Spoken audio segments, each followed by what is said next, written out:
Recevant une photo de l'un de ses sbires, Kirishima. Miyama voudrait que la fille sur la photo chamboule sa vie.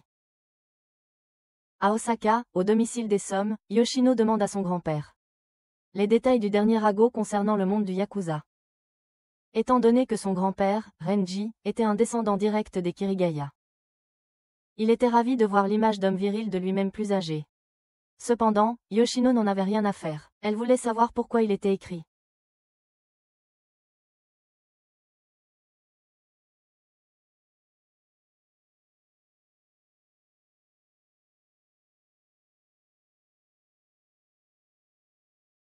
Il s'avère que son grand-père avait propagé la rumeur. Depuis qu'elle avait 17 ans et semblait toujours si seule. Pour elle, citant le petit-fils Miyama comme étant beau, ressemblant tout juste à son grand-père, Gaku. Quand il était jeune, le grand-père de Yoshino était bon, ami avec le grand-père de la famille Miyama. Renji a dit à Yoshino qu'elle était belle à cause de ses gènes. Et que cela serait perdu sans lui donner un héritier. Et même si tout le monde en ville s'accordait à dire qu'elle était belle à cause de son visage. Elle était souvent appelée hôtesse d'Umeda, ou madame divorcée avec enfant. Son grand-père a essayé de la consoler et de l'encourager à aller à Tokyo pour voir Kirishima. Elle se demandait si c'était une sorte d'alias, mais son grand-père lui assura que le garçon n'était pas un yakuza, mais un lycéen ordinaire. En arrivant chez les Miyama, elle fut émerveillée par la taille de la maison. À l'intérieur, elle rencontra Gaku et il était vraiment beau à ses yeux. Il la complimenta en disant qu'elle ressemblait à Renji, et elle affirma que les gens disaient souvent qu'elle ressemblait à son jeune grand-père, mais en femme. Nerveuse cependant, elle demanda où était Kirishima. Et il s'avéra qu'il était juste derrière elle.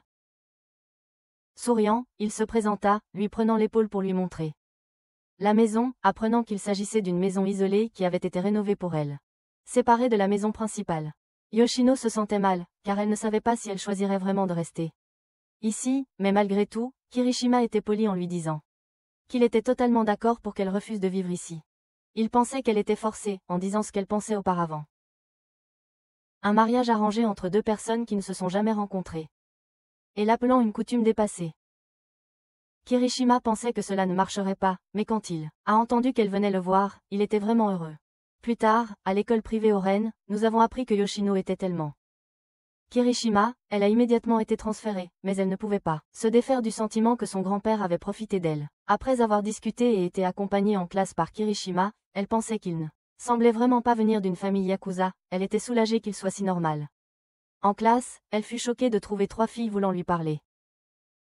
Comme personne n'avait jamais voulu lui parler dans son ancienne école, elles avaient entendu qu'elle était venue à l'école avec Kirishima et se demandait si elle était sa parente ou sa petite amie. En apprenant qu'elle n'était ni l'une ni l'autre, les filles ont frappé son bureau, disant qu'elle ne la croyait pas.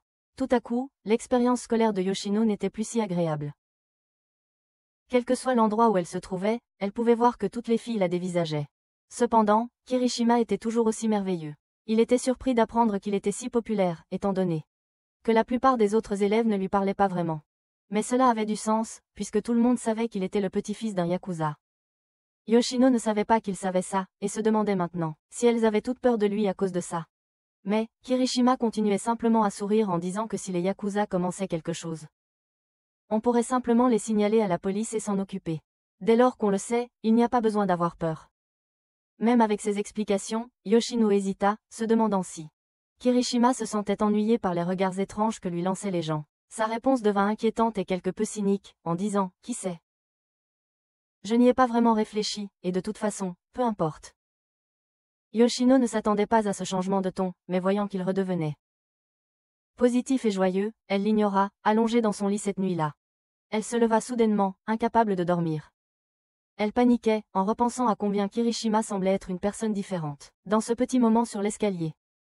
Elle sortit de sa chambre pour aller chercher de l'eau, et remarqua la lumière dehors à la fenêtre. En regardant dehors, elle a repéré Kirishima couvert de sang, mais s'est cachée pour éviter d'être repérée. Essoufflée par la panique, elle savait maintenant qu'il était yakuza. À l'école, elle ne pouvait s'empêcher d'y penser, mais essayait de nier ce qu'elle avait vu. Se convainquant que c'était une hallucination due à un manque de sommeil, elle a ensuite surpris quelques filles qui parlaient mal d'elle, la traitant de tape à l'œil et disant qu'elles étaient choquées si Kirishima l'aimait vraiment.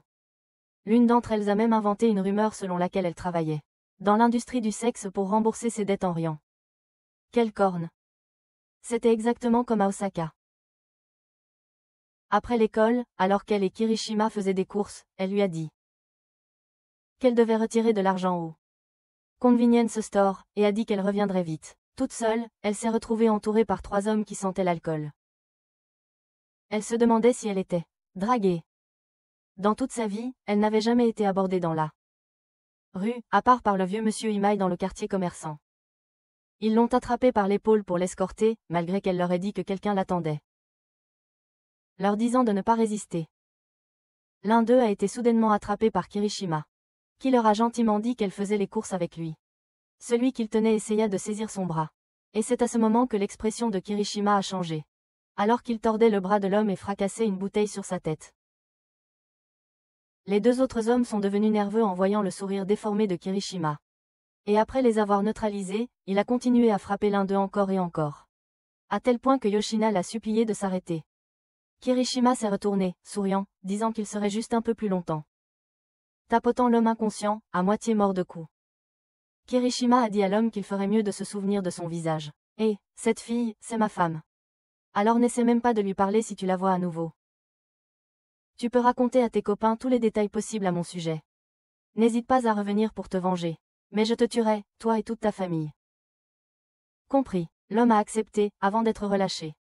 Maintenant, en s'éloignant avec Yoshina, Kirishima a expliqué la vie protégée qu'elle avait connue. Étant donné que tout le monde dans sa ville savait qu'elle était la petite fille du chef du Somei. Il y avait probablement aussi quelqu'un avec elle à tout moment, qui ne ressemblait pas à un criminel. Il lui a conseillé d'être prudente ici, car ce n'était pas Osaka. Avant de continuer, elle lui a fait remarquer qu'il avait encore du sang sur sa veste à capuche. Il n'y a pas prêté beaucoup d'attention, décidant de l'enlever. Et Yoshina a été choquée de voir ses tatouages. Oh, il a juste oublié de les mentionner. Mais en s'approchant d'elle, elle lui a donné un coup de main pour repousser. Elle ne voulait pas, il semblait juste tellement intimidant. Il a soupiré, disant que tout cela était trop fatigant, et qu'il ne pouvait plus continuer. Une révélation surprenante pour Yoshina. Le ton a encore changé, Kirishima admettant qu'il avait de grands espoirs pour elle. En tant que petite fille d'un autre chef de Yakuza. C'était magnifique. Il supposait qu'elle avait été gâtée, était égoïste jusqu'au cœur. Et était censée être une femme qui se comportait avec arrogance. Il aimait l'idée d'une femme détestée par les autres femmes. Il adorait l'idée d'être dominé par une femme qui n'avait pas d'amis. Femme, ignorait les droits humains fondamentaux et le perturbait. Elle s'enfonça, incapable de comprendre ses désirs fous. Et maintenant, il a précisé qu'elle était plus normale qu'il ne l'espérait. Tellement normale qu'il en a eu assez d'elle. Il pensait qu'il s'amuserait pendant 1 an, mais maintenant il l'a trouvée trop lourde. En ce moment, elle était une femme totalement sans valeur pour lui. Et il lui a demandé au moins de lui faire gagner de l'argent pour compenser son temps. En soulignant que ses atouts étaient son visage et son corps. Il voulait qu'elle les vende pour lui faire de l'argent.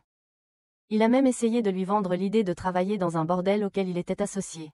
Un endroit où, si elle travaillait dur, elle pourrait facilement gagner 1 million de yens en 2 mois. Elle pourrait utiliser le slogan « chic et propre » avec des options plus légères pour plaire aux clients. Mais s'il ne pouvait pas faire ça pour lui, il voulait qu'elle parte. Retourne à Osaka et dis-lui exactement ce que je lui ai dit. Il serait tout à fait prêt à déclencher une nouvelle guerre de gang. Peut-être qu'il le pendrait. Il attendait avec impatience le conflit.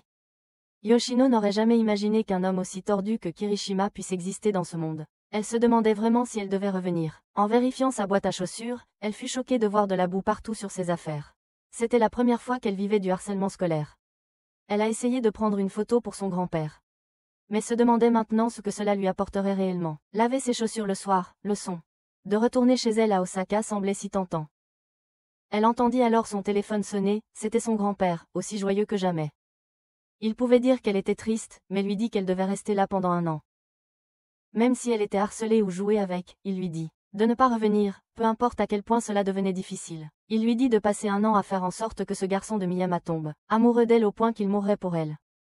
Puis, après 1 an, elle devrait revenir et le laisser sans pitié. C'était la vengeance la plus efficace contre un homme. Il a expliqué que les femmes le quittaient tout le temps aussi, et il pensait honnêtement qu'il était mort quand 3 femmes l'ont jeté dans la rivière après avoir découvert qu'il les jouait, avec l'appel se terminant par les rires de son grand-père. Elle ne pensait qu'à quel point tous les hommes autour d'elle étaient des déchets, peu importe. Puisque son grand-père insistait, elle prévoyait de faire exactement ce qu'il attendait. Lors de l'un de ses emplois, Kirishima a parlé avec Aoi, de la façon dont Yoshino était parti depuis 2 semaines maintenant. Aoi était inquiet sachant que le père de Kirishima allait le tuer, mais il prétendait qu'il ne pouvait pas y faire grand-chose. Le lendemain à l'école, Yoshina est entrée dans sa classe. Le surprenant car il pensait qu'elle était rentrée chez elle. Elle lui a rappelé avec arrogance ce qu'il avait dit sur ses atouts, son visage et son corps. En jetant son sac sur son bureau, elle lui a dit qu'elle avait fait exactement ça. Un rein pour 4 millions de yens. Elle a appelé des contacts et s'est fait par un ami d'un ami d'un ami, en le retirant par endoscopie. Elle a souri en disant qu'elle devait suivre un régime sans sel pour le reste de sa vie.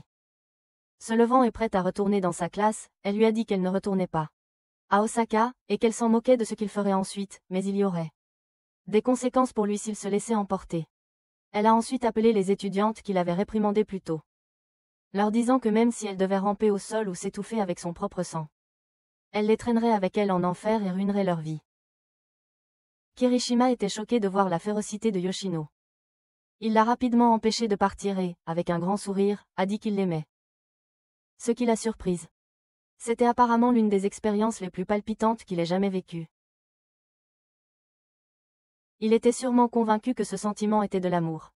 Il l'a attirée près de lui, disant qu'il voulait qu'il se marier et pour elle de gâcher sa vie. Mais elle se demandait ce qui n'allait pas dans sa tête. Et je me demande ce qui ne va pas dans ta tête si tu n'as pas encore aimé cette vidéo ou abonné à ma chaîne. C'est évidemment du bon sens. Parce qu'ici, chez My Shoujo Weekly, je vais couvrir toutes les histoires amusantes dont personne ne parle. Comme des femmes badass, elles sont là. Comme des hommes sexy, ils sont là aussi. Je fais également des live streams chaque semaine, où nous parlons de sujets intéressants et jouons à des jeux. Alors vas-y, abonne-toi. Je serai ton gars. Pendant le déjeuner, on voit Yoshino se faufiler, essayant d'éviter Kirishima. Elle voulait juste manger en paix. Mais c'est comme si toutes les 3 secondes, il était soudainement là. Mince, elle ressent la douleur de sa grève de rein. L'estomac et le stress la tuent. Elle avait l'impression qu'il avait du culot de dire à la même fille, à qui il avait dit de vendre son corps qu'il l'aimait. En plus, il souriait toujours. Il était donc impossible de deviner ce qu'il pensait. Mais bien sûr, il souriait juste derrière elle. Elle se redressa brusquement, se demandant comment il l'avait trouvé ici, à quoi il répondit, probablement par amour pour elle. Je plaisante. Mais en réalité, il est sérieusement amoureux. La vraie réponse, c'était qu'il avait caché un GPS dans son dictionnaire électronique. Elle était furieuse, brisant son appareil en deux. Ignorant ses plaintes, il était aussi ici pour. Disons-lui que son père veut leur parler. Attendant à la maison, Yoshino était nerveuse à l'idée de ce que cette rencontre pourrait être. Cependant, Gaku était trop occupé, alors Aoi et Sota sont venus à sa place. Aoi leur a transmis que la fille du président d'Akaza Enterprises a disparu. Ils étaient affiliés de 3e rang du clan Tokusa. Avec Miyama étant le 2e après la famille principale, elle aurait pu simplement s'enfuir ou être kidnappée, ce qui ne serait pas un grand problème pour eux. Sauf qu'ils avaient maintenant Yoshino ici. Donc elle a été ordonnée de rester avec Kirishima 24 heures sur 24 jusqu'à ce que la fille d'Akaza soit retrouvée. Des nouvelles qu'elle n'était pas trop enthousiaste à entendre. Au lieu de la garder en sécurité à la maison, cependant, Kirishima a emmené Yoshino dîner, où il la regardait manger avec plaisir. Tout son regard lui donnait mal à la tête, alors elle a décidé de lui demander ce qu'il aimait vraiment chez elle. En ajoutant que si jamais il pensait qu'elle pourrait tomber amoureuse de lui, il aurait probablement des fleurs qui poussent là où devraient se trouver ses neurones. Kirishima a simplement répondu en riant, disant qu'il aimait tout chez elle. Mais surtout sa langue acérée. Malgré sa gentillesse, elle pouvait encore sentir une aura menaçante venant de lui. Mais aussi, personne ne lui a jamais dit qu'elle lui plaisait. Avant, donc elle n'avait aucune base de comparaison. Il a ensuite présenté la photo de la fille disparue, Shiori Akazawa, 20 ans et étudie dans un collège junior à Kanagawa. Yoshino n'a pas pu s'empêcher de demander si ses tatouages étaient réels. Nous apprenons de Kirishima qu'il a discuté avec elle il y a 2 ans, lors d'un enterrement d'un consultant de la famille principale. Shiori était la fille riche gâtée typique. Yoshino se demandait si elle devait s'inquiéter si l'une ou l'autre d'entre elles courait également le risque d'être enlevée. Cependant, Kirishima en doutait puisque lui-même n'était pas lié au patriarche. Gaku, directement. Gaku a décidé de ne pas avoir d'enfants, donc pas de petits-enfants non plus. Il est en réalité le grand frère du vrai grand-père de Kirishima. Mais quand Kirishima avait 12 ans, il a causé des soucis, et Gaku était le seul à qui il pouvait se confier. Après un coup de fil rapide, Kirishima a reçu la nouvelle qu'un homme d'Akaza Enterprises est mort. Le corps appartient à un associé d'Akaza Enterprises. Il a commencé comme hôte et a fini par gérer une poignée de restaurants en ville. En particulier, il gérait des salles de jeu et Shiori était une habituée de l'une de ces salles. Les meurtres prenaient sens puisque le clan Tokusa ne dominait que 70% de Tokyo. Le reste étant contrôlé par un autre. Cela faisait environ 100 ans qu'il y avait une impasse sanglante sur le territoire ennemi. Yoshino prend un transport après l'école après avoir acheté un nouveau sèche-cheveux. C'est là. Sota explique qu'il n'avait jamais eu de véritable conversation avec Kirishima. La première fois que les deux se sont rencontrés, c'était apparemment au collège et il avait entendu, auparavant, que Kirishima avait eu un incident violent en 5e. C'était un événement suffisamment important pour que ses parents ne puissent pas le gérer seuls. Alors, c'est Gaku qui s'en est occupé et c'est comme ça que Kirishima a fini par faire partie de la famille. Il y avait 20 autres enfants au total. Des camarades de classe et des élèves plus âgés, tous avec les os cassés. Cela a effrayé Yoshino d'entendre cela. Faisant une pause dans le trafic, Yoshino a remarqué les tatouages de roses imprimés. Elle a repéré Shiori. En se faufilant à l'intérieur du bâtiment où Shiori était entrée, Yoshino a appelé Kirishima. Il a dit que sa disparition devait être un mensonge. Son père était également difficile à localiser ces derniers temps. Ils essayaient probablement tous les deux de rester discrets. Cependant, Kirishima n'a pas expliqué pourquoi. Il peut maintenant voir que le club était Nox Tokyo, un territoire non Takusa qui appartient au Kirigaya-gumi. Par coïncidence, c'était l'une des familles de Yoshino. Cela expliquait désormais pourquoi personne ne savait où était Shiori. Puisque la famille de Kirishima ne serait pas ici du tout. En entendant que Kirishima et Yoshino avaient décidé de récupérer Shiori, Gaku les a laissés partir. Au club, Yoshino n'était pas fan du bruit fort. Mais Kirishima n'avait aucun problème à la guider. Dans la salle VIP, nous apprenons que Shiori part à l'étranger pour un certain temps. Elle semble apparemment heureuse d'être ici, en ayant assez, que les gens l'observent tout le temps à cause de son père. La raison pour laquelle elle part, c'est qu'elle a été surprise à tricher aux tables de baccarat. Avec le membre décédé de la Casa Enterprise, et aussi contre la mafia philippine. Elle a triché pour 500 millions de yens et n'a eu d'autre choix que de payer ses gars pour protection. Kirishima a ensuite ouvert la porte en ayant tout entendu. Après s'être présenté, il s'est dirigé directement vers leur table, s'asseyant tranquillement à côté d'une fille en leur disant qu'il ne voulait pas de mal. Mais le père de la nouvelle Shiori essayait maintenant de rester discret aussi, car sa fille a volé la moitié d'1 milliard au gang philippin. Il a dit à Shiori de le rejoindre au bureau Miyama, car en ce moment, elle causait trop d'ennuis à la famille principale. Mais bon sang, il y a plus de type Kirigaya-gumi. Derrière Yoshino qui l'a repoussé. Kirishima ne l'a pas pris du bon pied, décidant de attaquer immédiatement les types à proximité. Il a planté une fourchette dans l'un d'eux tout de suite. Il n'allait pas laisser quelqu'un manquer de respect à sa fille. Une bagarre a éclaté. Yoshino souffrait, mais en voyant Kirishima battre les hommes, elle se souvint de ce cul. Elle avait entendu sur son passé, se demandant comment cet homme, avant elle pouvait frapper quelqu'un de toutes ses forces. Elle se sentit faible et ne voulait plus ressentir ça. Kirishima poursuivait son attaque implacable, se faisant poignarder par derrière avec un couteau. Et alors qu'une autre personne arrivait par derrière avec une bouteille, Yoshino écrasa son nouveau sèche-cheveux sur l'homme. Elle était furieuse, en disant à l'homme de mourir. Kirishima était en colère que l'homme ait fait sa fille saigner, alors, il a continué à frapper l'homme au visage encore et encore. Yoshino a frappé Kirishima sur la tête, expliquant qu'il n'était pas nécessaire de tuer quelqu'un pour un peu de sang. Elle aperçut ensuite Shiori, espérant qu'elle n'était pas morte. Cependant, Kirishima se moquait de savoir si elle l'était. Il était trop déprimé de voir Yoshino saigner. Plus tard, nous apprenons que le président Akaza s'est contenté d'être expulsé, et sa fille a finalement fini à l'étranger, car elle n'était pas en sécurité au Japon. Kirishima a aussi reçu une raclée, puisqu'il a causé beaucoup de problèmes sur le territoire du Kirigaya-gumi. Mais, il a joyeusement donné 10 millions de yens à Yoshino. C'était sa part des 500 millions partagés entre la mafia philippine et sa famille. En échange de la recherche de la fille et du président Akaza, ils ont décidé de partager l'argent en deux et de conclure. Il voulait le donner à Yoshino puisqu'elle avait vendu son rein l'autre jour. De plus, il ne savait pas comment montrer qu'il était sincère en dehors de donner de l'argent. Si cela ne fonctionnait pas, il serait d'accord pour vendre ses cornets. Cependant, Yoshino n'avait besoin ni de son argent ni de ses cornets. Elle avait juste besoin d'un nouveau sèche-cheveux pour qu'il vienne, ce à quoi il a joyeusement consenti. Cependant, Kirishima a repéré un homme devant l'école sur une moto. Un homme qui, en enlevant son casque, continuait à les fixer. Quelqu'un qui, même si Kirishima essayait d'ignorer joyeusement de parler à Yoshino, restait toujours dans son esprit. Un soir, la fille avec qui Kirishima plaisantait demande s'il a une petite amie. Il devient excité à l'idée de lui parler de Yoshino. Cependant, la fille se demande si c'était vraiment le moment approprié pour parler d'une autre fille. Il lui montra la photo et, mon Dieu, elle ne supportait pas le regard de Yoshino. Elle dit à Kirishima d'abandonner Yoshino, pensant qu'elle la détestait. Lui et qu'elle avait peut être un gars qu'elle aimait à Osaka. Mais ensuite, Kirishima répond que rivaliser pour elle ne ferait qu'ajouter du piquant. Essayer de dormir. Yoshino pouvait sentir quelqu'un la regarder. À moitié endormie, elle pensa d'abord que c'était son grand-père. Mais se souvint ensuite que c'était Tokyo. Elle se réveilla, les yeux grands ouverts, se demandant si tout cela n'était pas un rêve, mais réalisant maintenant que cela devait être Kirishima. Mais comment aurait-il pu entrer si elle avait verrouillé toutes les portes? Elle pensa alors à ce qu'il voulait d'elle. Aurait-il enfin fini par se lasser d'elle au point de justifier de la tuer? Sur le point de boire son eau, elle s'agace de s'habituer à ses excentricités sans devenir même un peu contrariée. Elle devient désensibilisée. Elle a maintenant décidé de changer la serrure de la porte d'entrée, et de garder son couteau de cuisine à portée de main pour se défendre. En essayant de dormir ce soir, elle pouvait totalement dire qu'il était là et qu'il avait du sang sur le visage. Quoi qu'il essaie, elle était prête avec son couteau. Cependant, elle était choquée de le sentir tresser ses cheveux.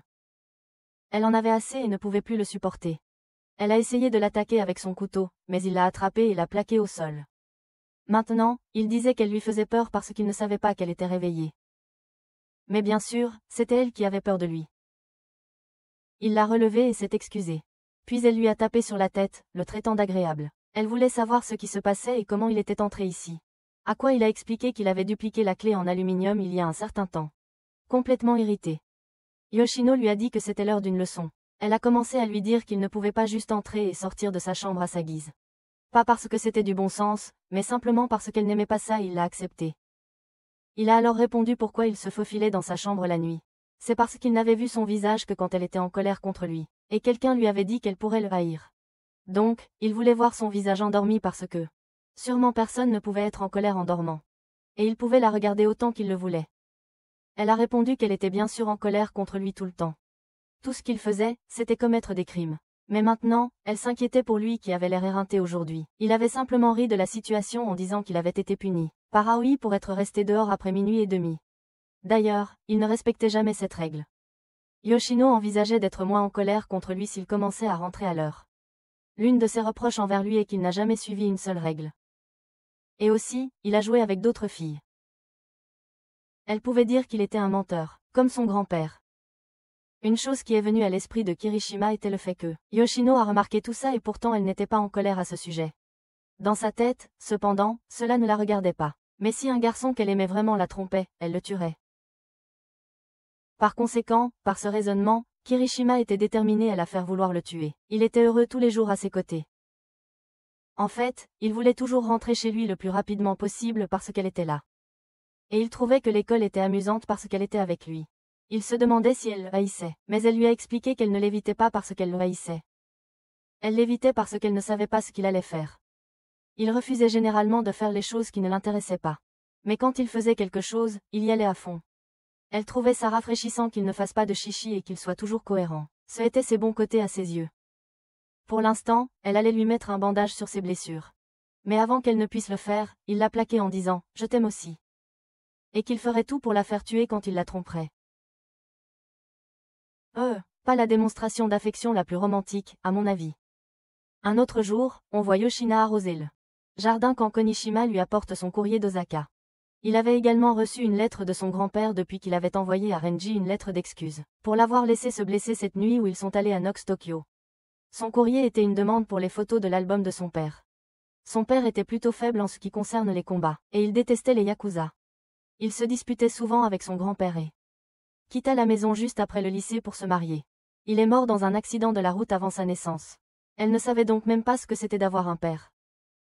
Mettant de côté son sombre passé d'enfance, Kirishima explique les circonstances de son grand-père. Venir à Tokyo après-demain pour la réunion de la Ligue Goju. Avec tous les chefs yakuza réunis, nous apprenons que la Ligue Goju du Kanto est une fédération d'organisations politiques dans la région du Kanto. Ils organisent un dîner 4 fois par an où les hauts dirigeants des organisations membres se retrouvent. C'est comme un sommet pour les chefs d'État. Kirishima a présenté des photos de la Ligue dans le passé. Et Yoshino a repéré son grand-père lorsqu'il était plus jeune, debout à côté du sien. Elle a été choquée de voir à quel point Kirishima ressemblait à Gaku. Elle a aussi été surprise de voir à quel point mon grand-père et lui semblaient bien s'entendre à l'époque. Kirishima a ajouté qu'il s'entendait sûrement bien, étant donné que son grand-père détestait les caméras. Ils n'ont que ces 10 photos de lui quand il était jeune. Mais sur toutes, il est avec Renji. Après la réunion de la Ligue, on voit Renji essayer de discuter avec Gaku, en lui disant qu'il a l'air fatigué et comme un chiffon mouillé. Puis il a commencé à fourrer des bonbons noirs qu'il a reçus à la station dans les poches de Gaku, malgré ses protestations. Plus loin, on voit le mystérieux gars qui était sur la moto, au téléphone avec Yoshino. Apparemment, c'était lui qui avait récupéré les photos de son père à Osaka et les avait envoyées à sa mère. Elle voulait qu'il vérifie à nouveau sa vieille chambre pour en récupérer d'autres. Un autre jour, elle a décidé de rencontrer Takeru Ot, un membre de la maison de son père. Il était proche de son grand-père et servait souvent de garde du corps. Il s'est excusé au nom de son grand-père avant de rentrer chez lui hier. C'était un homme occupé. Takeru était curieux à propos de Kirishima et elle ne savait pas comment le décrire autrement que par sadomasochiste, destructif, coureur de jupons et avec un faux sourire. Mais au lieu de tout cela, elle a répondu nerveusement que Kirishima était mentalement fort. Yoshino était surprise d'entendre Takeru suggérer qu'elle ramène Kirishima pendant les vacances d'été. Il savait qu'elle pourrait trouver cela oppressant. Cependant, c'était Takeru qui l'avait pratiquement élevé enfant, car son grand-père était souvent trop occupé. Takeru voulait simplement voir quel genre d'homme il lui confiait. Elle savait cependant que Kirishima était tellement excentrique, il serait prêt à voler à Osaka demain. Puis soudain, Shoma Toriyoshi est arrivé. Elle l'a emmené faire du shopping car en venant, il n'avait pas apporté de vêtements supplémentaires. Avec un visage impassible, il lui a dit qu'il était là seulement pour lui apporter l'album. Qu'elle a remercié mais qu'elle voulait qu'il garde des vêtements supplémentaires puisqu'il restait la nuit. Alors qu'il changeait, on apprend que son grand-père l'a accueilli pendant ses années de collège après s'être battu avec lui. Après avoir changé, il est sorti soudainement torse nu, en disant au caissier qu'il était prêt à acheter. Cependant, Yoshino lui a demandé d'avoir du bon sens et de remettre un t-shirt au moins. Dans son bureau personnel, Kirishima regarde une photo de Shoma. C'était parti de sa recherche. Nous passons ensuite à Shoma qui mange avec bonheur. Yoshino lui a remonté sa manche en lui disant qu'il devait cacher ses tatouages correctement. Il a ensuite demandé des nouvelles de Kirishima, auxquelles Yoshino a répondu qu'elle allait suivre le plan de son grand-père pour le faire tomber amoureux d'elle, puis le larguer. Shoma a ajouté un autre but pour elle ici, impliquant peut-être une querelle avec une autre bande de Yakuza. Cependant, il n'en était pas totalement sûr. Cette nuit-là, les deux sont allés dans la chambre d'hôtel de Shoma. Yoshino voulait se reposer car elle avait trop mangé au buffet. Elle a expliqué la complexité de la situation. Toujours essayer de prendre le dessus sur Kirishima. Toujours prête à le tuer avant qu'il ne la tue. Essayer de ne pas lui montrer un peu de faiblesse. C'est tout ce à quoi elle pense chaque jour. Mais au final, Kirishima est le seul gars en qui elle peut avoir confiance à Tokyo.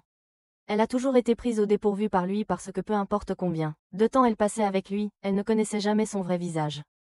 Elle se sentait fatiguée et souhaitait honnêtement retourner à Osaka avec Shoma tout de suite. Shoma n'avait aucun problème avec cette idée. Si tout ce qu'il fallait, c'était que Kirishima pour disparaître, Shoma était prêt à le tuer pour elle. Yoshino a été surprise en pensant qu'il n'y avait pas besoin d'aller aussi loin. Cependant, Shoma pensait que ça pourrait être mieux si Kirishima était mort. Elle a toujours refusé la demande, alors il était d'accord pour attendre qu'elle change d'avis. En fumant dehors, Kirishima est venu pour lui dire qu'il n'était pas autorisé à fumer sur cette route. Puis lui a dit, enchanté, Shoma Toriyoshi, en se présentant. Kirishima lui fait comprendre que ce n'est pas la première fois qu'ils se rencontrent et qu'il est là pour récupérer Yoshino. Shoma demande si Kirishima les suivait, mais Kirishima ne répond pas vraiment. Au lieu de cela, il s'attaquait à l'incapacité de Shoma à remarquer s'il l'était. Kirishima, avec son sourire habituel, explique qu'il n'est pas ici pour se battre, surtout pas avec un membre de la famille de Yoshino. Et si les deux devaient se marier, Shoma deviendrait son beau-frère. Shoma déteste cette idée et demande pour qui travaille Kirishima. À quoi Kirishima répond qu'il savait que Renji n'avait probablement aucune intention de le laisser épouser Yoshino. Il le savait et a quand même accepté le potentiel des arrangements et voulait rester près de Yoshino parce qu'il était amoureux d'elle. Puis, Yoshino est arrivé en courant, demandant pourquoi Kirishima était ici, mais avec lui en haut. Fermée, elle en a rapidement conclu qu'elle devait voir son téléphone. Et en le regardant, c'était exactement ce qu'elle pensait. Kirishima avait cloné une version de son téléphone et l'utilisait pour récupérer des données de localisation. Elle lui a dit qu'il pouvait simplement l'appeler s'il voulait savoir, et il a obtempéré sans souci, acceptant de faire cela dorénavant. Prête à partir, Shoma lui attrape le bras en lui disant qu'elle devrait revenir avec lui à Osaka après tout. Parce qu'on regarde ça de n'importe quel côté, il était clair pour lui que Kirishima était fou. Mais ensuite, Kirishima l'a attrapée à son tour, certain qu'elle ne partirait pas. En disant qu'il était la meilleure personne pour elle à épouser. Shoma n'en croyait pas ses oreilles. Compte tenu de tout ce que Kirishima avait fait jusqu'à présent, et même si Kirishima faisait semblant d'être idiot, Shoma a commencé par le fait qu'il était clairement un harceleur.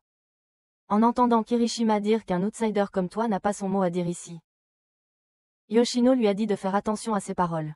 Pour elle, Shoma était la famille, quoi qu'il arrive. Et elle, à son tour, a appelé Kirishima l'étranger ici. Kirishima a été pris au dépourvu, et il s'est excusé. Le lendemain matin, Yoshino est couru jusqu'à la gare de Tokyo pour rencontrer Shoma avant son départ. À son arrivée, il regarda autour de lui, demandant où était Kirishima.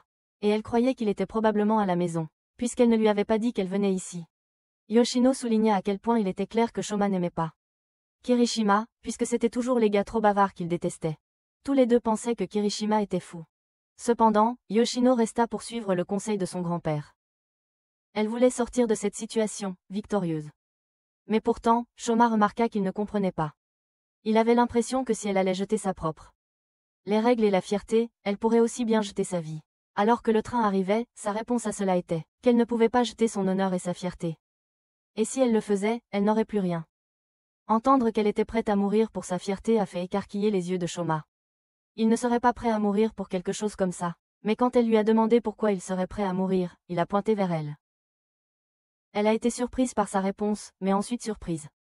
Une fois de plus d'entendre dire qu'elle avait un insecte dans les cheveux. Il l'a sorti en découvrant que ce n'était pas un insecte, mais, au lieu de miettes de pain de ce qu'elle a mangé ce matin. En le voyant partir, Shoma serre soudainement Yoshino dans ses bras, promettant de revenir. Pendant qu'elle lui disait de bien travailler à l'université. Tout cela se passait pendant que Kirishima les observait en secret. Le lendemain, en route pour l'école, le trajet en train était bondé à cause d'un événement de festival sportif d'école primaire qui se déroulait. Plus de gens se pressaient, ce qui a rapproché Kirishima de Yoshino. Elle pouvait sentir sa chaleur corporelle et a remarqué qu'il sentait vraiment bon. Elle s'est ouverte à Kirishima sur le fait qu'à Osaka, elle était pratiquement toujours conduite à l'école et ramenée. Sauf au collège, quand elle marchait avec Shoma et que la mention de son nom faisait remonter l'aura de soif de sang de Kirishima. Cependant, quand Yoshino se tourna vers lui, il avait son sourire habituel comme si de rien n'était. En classe, elle ne cessait d'y penser. C'était comme ce même regard qu'il lui avait lancé cette fois-là dans l'escalier. Elle se demandait si cela voulait dire qu'il s'ennuyait encore d'elle. Elle réfléchissait maintenant au fait qu'elle n'avait pas fait d'effort pour faire tomber Kirishima amoureux d'elle. Plus tard dans la nuit, en rangeant ses vêtements, elle continuait, pensant à quel point Kirishima était imprévisible. Rien que d'y penser, ça l'énervait. Et le voilà à sa porte demandant ce qui l'énervait. Il s'avère qu'il était là pour lui livrer un colis d'Osaka et en apprenant qu'elle était en train de trier ses vêtements pour l'été, il semblait quelque peu distant. Pensant d'abord qu'elle faisait ses valises pour rentrer chez elle. Elle pouvait sentir sa pression. Elle se retourna en se demandant s'il voulait la tuer maintenant. Mais ce n'était pas du tout le cas et il ne s'était pas ennuyé d'elle non plus. Alors, elle lui demanda s'il détestait Shoma. À quoi il a répondu qu'il n'en était pas sûr non plus. Puisqu'il n'avait jamais détesté personne auparavant. Elle a ajouté que si elle lui disait qu'elle sortait avec Shoma. Et étonnamment, Kirishima ne s'en soucierait pas. Répondant que parfois il laissait des filles le tromper. Il voulait cependant une condition. Il ne se souciait pas qu'elle sorte avec quelqu'un d'autre. Il voulait juste qu'elle le fasse tout devant lui. Il a évoqué le dicton de la carotte et du bâton. Mais il ne se souciait pas de la carotte. Il s'intéressait plus au bâton lui-même. Cela ne s'appliquait qu'à quelqu'un qu'il estimait égal. Et comme il était le seul à être amoureux ici, il ne pouvait pas gagner contre Yoshino. Il croyait que la carotte et le bâton devaient être exactement égaux. Donc, si elle embrassait son amant ou faisait l'amour, il voulait tout voir devant lui. Elle pouvait même l'attacher à un pilier ou quelque chose de similaire. Et à la fin de tout cela, Kirishima tuerait l'homme comme sa manière de rétablir l'équilibre. Elle l'a traité de fou. On aurait dit qu'il était jaloux. C'est quelque chose qu'il a maintenant réalisé. Que peut être la jalousie le rendait follement fou. Il a alors essayé de jouer le rôle d'un gars normal comme elle l'avait toujours voulu. Et elle lui a froidement demandé s'il allait vraiment changer son mode de vie pour plaire à une femme. Elle a soupiré, décidant de révéler ses véritables intentions, car elle se sentait injuste. Elle a avoué qu'elle allait le quitter après 1 an et retourner à Osaka. Mais maintenant, elle a décidé que si jamais elle tombait amoureuse de lui, elle continuerait à vivre à Tokyo. Il était surpris d'entendre qu'elle pensait qu'il serait l'homme idéal pour elle. Mais elle a précisé que ce n'était pas elle qui disait cela la rendrait amoureuse de lui.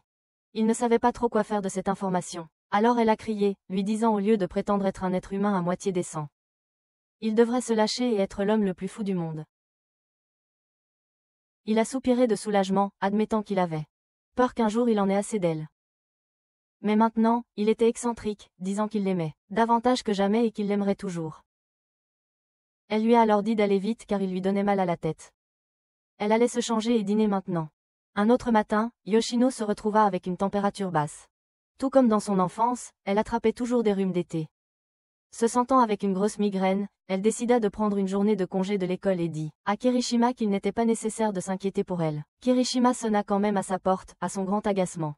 Et il était en sueur après avoir couru pour lui apporter des fournitures. Après s'être refroidi, il expliqua qu'il ne allait pas à l'école pour pouvoir s'occuper d'elle. Mais elle dit qu'elle allait bien si elle se reposait. Quand il lui proposa de l'emmener à l'hôpital, elle refusa également car elle détestait les hôpitaux et le repoussa pour qu'il puisse arriver à l'heure en cours. Il se retourna pour lui dire qu'il lui enverrait un texto toutes les heures et qu'il serait bientôt de retour. C'était vraiment un type dépendant. Au déjeuner, après avoir appris que la fièvre de Yoshino avait légèrement monté, il essaya de l'appeler, sans obtenir de réponse. Il décida de partir plus tôt, mais d'abord il devait s'occuper d'un travail pour l'un de ses clients nommé Sagawa.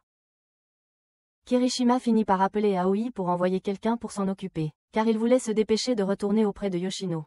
Sagawa a eu peur, croyant que Kirishima n'était pas un yakuza. Mais bien sûr, cela n'importait guère à Kirishima. Arrivant chez Yoshino la nuit, il a sonné à la porte, sans obtenir de réponse. Il a donc forcé la serrure de la porte et l'a trouvé en train de halter. Malgré ses gémissements, il a pris sa température tout en s'excusant d'être rentré si tard. Voyant que sa fièvre était définitivement plus élevée, il a appelé une voiture, l'a prise. Et pendant le trajet vers l'hôpital, ignorant ce qui se passait. Tout ce à quoi Yoshino pouvait penser, c'était les bonnes odeurs qui émanaient de lui. Le lendemain matin, Kirishima a informé Renji que tout allait bien avec Yoshino et que il s'occuperait d'elle-même s'il devait être un stalker. Renji était d'accord avec ça. De son côté, alors qu'il partait pour affaires, Shoma regardait son patron partir, déterminé à comprendre ce que ses véritables intentions étaient dans tout cela.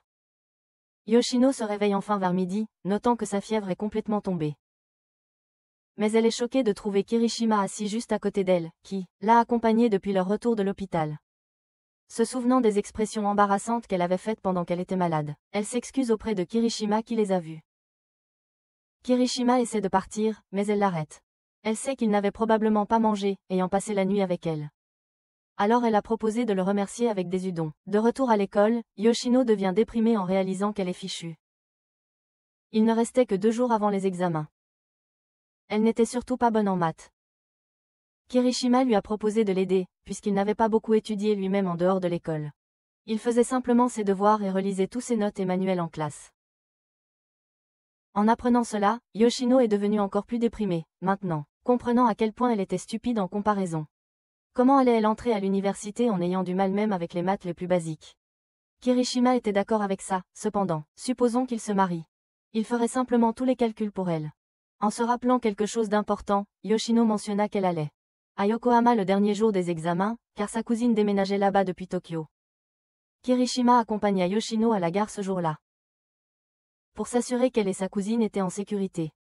Il avait déjà pas mal d'informations, sachant que le père de Yoshino et la mère de sa cousine étaient demi-frères et sœurs, et que la cousine avait 1 an de plus. Sur le point d'aller à l'université, Yoshino explique la lignée compliquée de sa famille. La mère de la cousine de Renji était la fille d'une des maîtresses de Renji. De plus, la maîtresse est réapparue soudainement quand sa tante avait 10 ans. Donc il y a un peu d'ambiguïté quant à savoir s'il y a vraiment du sang familial. Renji ne l'a jamais remis en question, ayant élevé sa tante de toute façon. Kirishima a ensuite fait remarquer que la cousine de Yoshino étudiait les relations internationales. Son passé ressemble à celui d'une fille riche typique. Enfin arrivé, Tsubaki Akashigata a salué joyeusement sa cousine. Le compliment de Tsubaki était de dire que Yoshino avait encore un visage charmant comme leur grand-père, ce que Yoshino n'a pas vraiment compris. Tsubaki a ensuite salué Kirishima, et Yoshino a utilisé cette opportunité de lui vendre sa cousine comme étant son genre. Une vraie jeune dame à la mode, aux yeux blancs et grands, avec de longs cheveux noirs.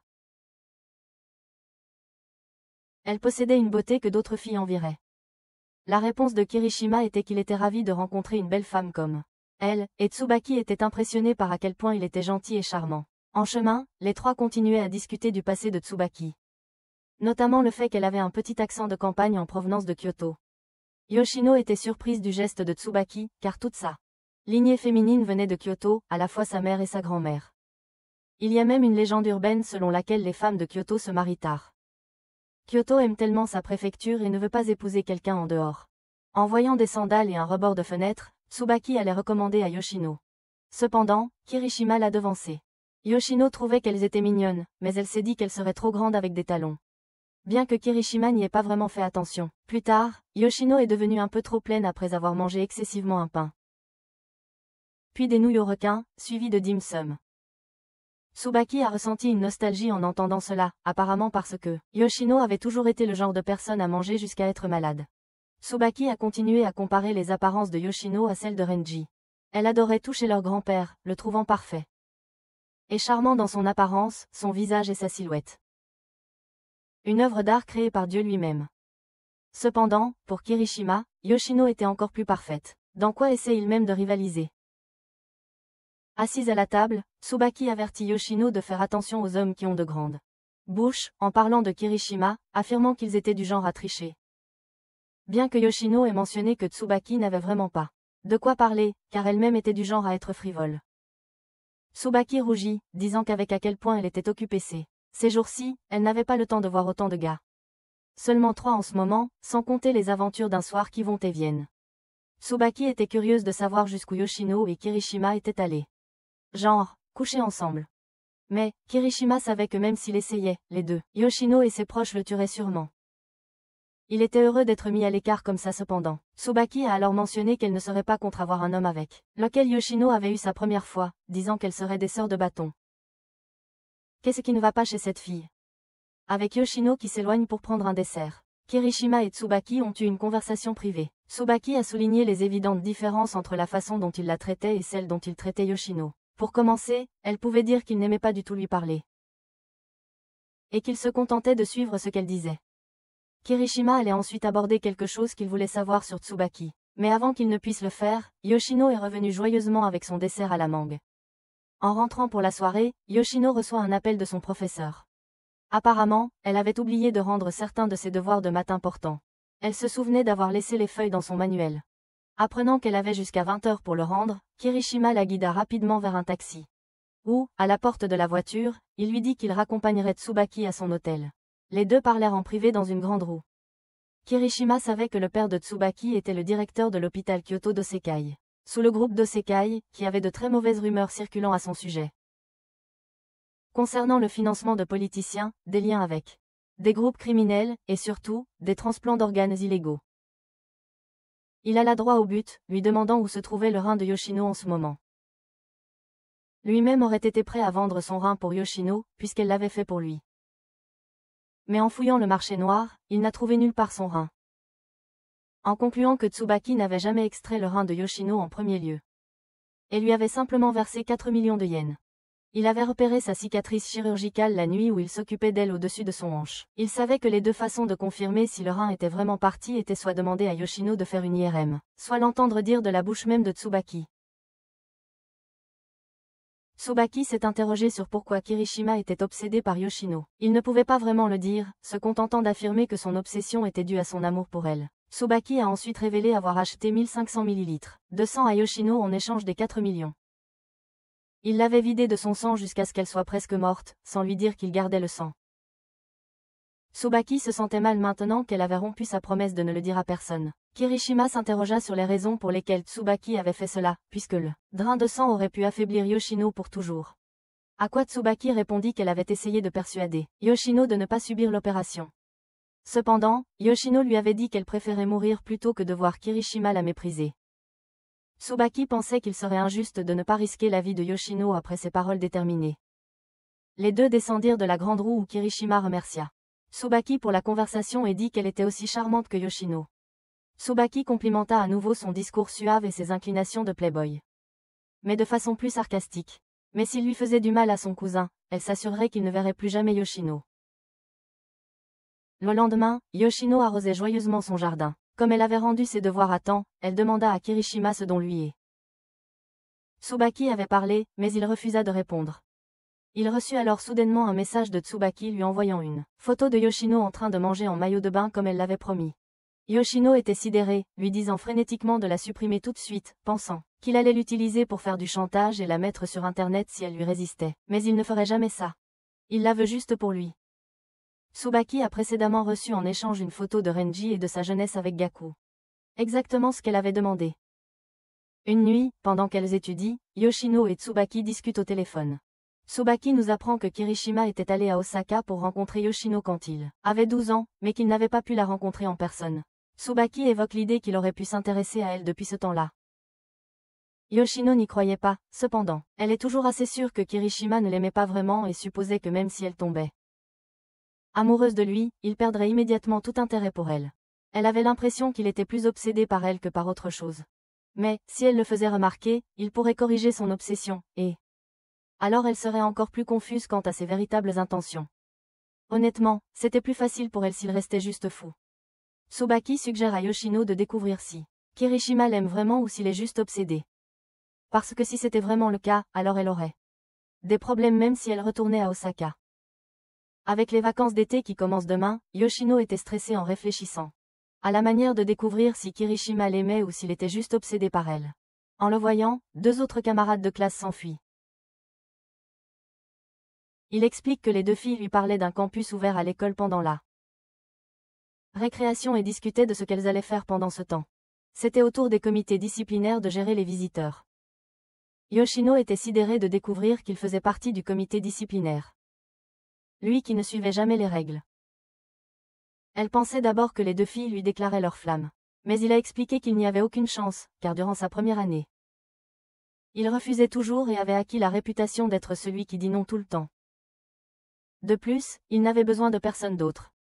Yoshino suffisait à être la première amie qu'il ait jamais eue. Elle était surprise d'entendre cela, étant donné que tout ce qu'il faisait, c'était parler de nourriture et des nouvelles. Mais en revanche, les femmes lui parlaient toujours, malgré le fait qu'il ne leur parlait jamais. Il n'avait ce genre de conversation fut-il qu'avec elle. Yoshino ne pouvait maintenant penser qu'à la façon dont peut être. Kirishima ne la voyait pas comme sa partenaire romantique, et elle se perdait peut-être inutilement dans cette réflexion. Lors d'un événement, Shiota est désormais le sujet de conversation de beaucoup. Étant donné qu'elle était une enfant actrice dans un drame télévisé, elle a remporté un concours de beauté l'année dernière, et était une animatrice étudiante bien connue. Elle était félicitée par les dames assises avec elle pour avoir obtenu le poste d'annonceuse pour une chaîne de télévision. Certaines des filles ont repéré son ex, Ozu, et ont demandé pourquoi elle avait rompu avec un gars aussi beau. À quoi elle a répondu qu'il n'aimait pas le fait qu'elle participe à des concours de beauté. Et les filles ont ri et ont gloussé en accord avec sa décision. Elle méprisait maintenant ces femmes. Elle savait qu'elle l'appelait toute une opportuniste dans son dos. Elle pensait personnellement qu'il n'y avait rien de mal avec de la ruse, car cela lui a permis d'être appréciée. Après tout, cela l'a rendue la plus réussie du groupe d'amis. Les filles ont alors repéré Kirishima, quelqu'un avec qui elle avait maintenant un passé particulier. Il est finalement passé, engageant une conversation agréable, tout en faisant semblant de le rencontrer pour la première fois. Dans la salle de bain, elle repensait à leur liaison, qui n'avait duré qu'un court moment. Quand elle était revenue au Japon pendant les vacances d'été. Étant donné qu'elle avait passé beaucoup de sa vie au lycée, en Amérique à cause des affaires de sa famille, elle était en quelque sorte dans son lit chaque nuit, même si elle savait à quel point il était dangereux. Les 2 se sont salués dans le hall plus tard, évoquant leur temps passé ensemble il y a 3 ans. Il n'a aucune intention de parler de leur histoire à quiconque. Il a remarqué qu'elle avait beaucoup changé, car il se souvenait qu'elle avait l'habitude de dire ce qu'elle pensait. Il lui a dit qu'elle ne devrait pas essayer trop fort de s'intégrer, puis lui a donné ses coordonnées, au dos d'une carte de visite d'une connexion de haute société. Plus tard, Yoshino appelle Kirishima pour l'inviter à l'accompagner au festival Bon à Osaka. Il accepte, voulant y aller en juillet, car cela serait donc un événement cosmétique. Nous passons au jour où ils arrivent à Osaka, et il semble que Yoshino lui ait fait porter toutes ses nouvelles marchandises. Assis dans le taxi, Kirishima remarqua à quel point il était agréable de la voir sourire, ce qui l'irrita un peu. Elle s'arrêta brusquement dans le taxi, voyant Shoma boire tranquillement du ramen en se préparant à manger du takoyaki. Elle se demanda comment il pouvait manger ce plat frit dans la chaleur de l'été. Et oh non, le voir avec Kirishima le provoquait, elle devait rapidement trouver une excuse pour dissiper la tension. Sortant une cigarette, le propriétaire du magasin tapa Shoma, le réprimandant car elle ne voulait pas qu'il renverse des cendres devant son magasin. Il souligne qu'elle fume aussi, mais cela ne lui importait pas puisque c'était son magasin. La propriétaire a échangé des politesses avec Yoshino, mais a été surprise de voir le beau Kirishima, demandant s'il était son petit ami, ce qu'elle a nié. D'autres dames l'ont qualifié de stylé, disant qu'il ressemblait à un jeune acteur. Elles étaient tout aussi surprises d'apprendre qu'il venait de Tokyo, et tout le monde a commencé à rire joyeusement à propos de quelques blagues. Et mon Dieu, Kirishima était charmant, appelant ses femmes plus âgées belles. Et elles étaient vraiment charmées. Shoma a reçu une autre gifle de la part du propriétaire du magasin, qui lui a dit qu'il devrait être plus sympathique comme Kirishima. Les femmes plus âgées ont ensuite commencé à offrir un peu d'argent à Kirishima avant de partir. Mon Dieu, les types avec de jolis visages se font tout le temps chouchouter. Cependant, Shoma restait méfiant envers lui. Ailleurs à Osaka, Nao entendait des nouvelles pas très bonnes sur son ex, Ozu. Elle l'avait d'abord fréquenté car il était le fils d'un cadre dirigeant chez Embrace Productions, tandis que sa mère était une animatrice indépendante. Il y avait eu une affaire criminelle impliquant un ami d'Ozu, qui aurait potentiellement trafiqué cette femme. En entendant cela, Nao pensa à appeler Kirishima pour demander de l'aide. Chez Yoshino, les quelques yakuza saluèrent nerveusement Kirishima. Yoshino l'amena dans sa chambre, qu'il regarda avec curiosité. Il s'intéressa à un petit objet qu'elle avait cousu en primaire. Il le serra fort, lui demandant de le garder, alors elle le lui donna. En bas, Shoma l'appela pour qu'elle s'occupe de la préparation du repas. Pendant qu'elle s'éloignait, Kirishima reçut un message de Nao, qui espérait le voir rapidement. Plus tard, après le dîner, Kirishima leur dit qu'il allait partir. Car il avait réservé un hôtel à proximité, et qu'il reviendrait chez elle demain matin. En faisant du shopping, Shoma dit à Yoshino qu'elle a une laisse trop lâche sur Kirishima. Elle doit la serrer davantage, car on ne sait jamais ce qu'il pourrait faire. Au lit, Nao voit les tatouages dans le dos de Kirishima, mais il lui assure qu'il n'y a rien à craindre, puisqu'il n'est pas un yakuza. Elle lui demande ce qu'il fait ici à Osaka. Et il sourit, lui disant qu'il est venu la voir. Mais elle le gifle parce qu'elle sait qu'il ment. Il se demande pourquoi elle lui a envoyé un message, mais elle lui a dit qu'il n'y avait pas de raison particulière. Elle avait simplement envie de le revoir. Après avoir expliqué qu'il traînait avec une personne qu'il pourrait aimer, Kirishima se dirige vers la douche. Mais ensuite, en recevant une notification sur son téléphone, Nao voit la photo de Yoshino. Le matin arrive, et on voit que Kirishima a décidé de s'incruster avec Yoshino pour une sortie vers une université. Comme elle pense qu'il y a de fortes chances qu'elle retourne à Osaka, elle a pensé que ce serait une bonne idée de faire une visite guidée. À quoi, Kirishima plaisante qu'il a déjà été largué. Mais bien sûr, ce n'est pas comme s'ils sortaient ensemble. Prenant la clé de la maison qu'elle lui a donnée, elle la fixe à un nouveau porte-bonheur qu'elle a fabriqué, disant que l'ancien qu'il avait pris était poussiéreux. Elle voulait lui donner ce nouveau qu'elle avait fait la nuit dernière. Sur le campus universitaire, nous trouvons Nao guidé par deux garçons qui étaient ses fans. Nous apprenons qu'ils iront tous ensemble à la même fête. L'un des garçons mentionne que son ami Miku leur a dit qu'elle venait juste de rentrer le matin, et qu'il y avait une rumeur sur le fait qu'elle voyait un gars. Elle le nie de manière factuelle, et en poussant un profond soupir dans le bus. Elle pense qu'il n'y a aucune chance qu'elle tombe amoureuse de quelqu'un d'aussi horrible que Kirishima. Surtout en sachant qu'il avait une photo d'une autre fille sur son téléphone quand il a couché avec elle. Cependant, quand son bus passe près de cette fille et de Kirishima, elle se retrouve à descendre pour le suivre. Kirishima était partie de son côté, donc alors qu'elle choisit de suivre Yoshino.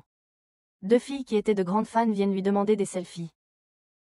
Puis tout à coup, Yoshino s'approche de Nao pour lui demander quelque chose.